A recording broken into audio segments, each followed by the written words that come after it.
Parmi ces réactions, certains représentent des partis présents sur l'échiquier politique depuis longtemps.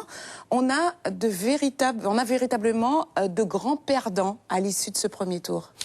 Tout à fait. Lynn Létard, Rémi-Louis Budoc, Fabien Canavi, 3 têtes de liste, 3 leaders de courants politiques, 3 conseillers régionaux, mais également 3 grands battus, 3 grands blessés de ce premier tour.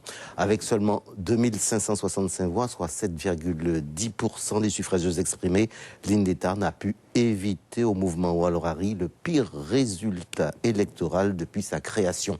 Conséquence, le mouvement cher à Christiane Taubira ne comptera plus à ce jour d'élu majeur et n'aura donc aucune représentation dans la future Assemblée.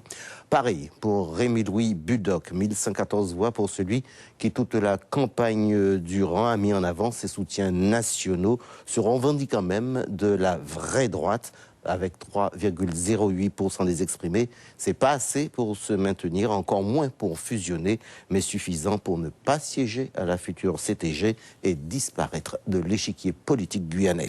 Alors que dire de l'échec de Fabien Canavi? Seulement 2063 voix, soit 5,71% des exprimés, un score qui prive le MDES de représentation au sein de la nouvelle collectivité, un MDES détenteur naguère, je vous le rappelle, de 3 conseillers régionaux et d'1 siège dans l'ex-conseil général. Et pour être complet, Catherine, un mot aussi du grand raté, il faut le dire, du Parti socialiste guyanais, allié à la GEG pour la circonstance.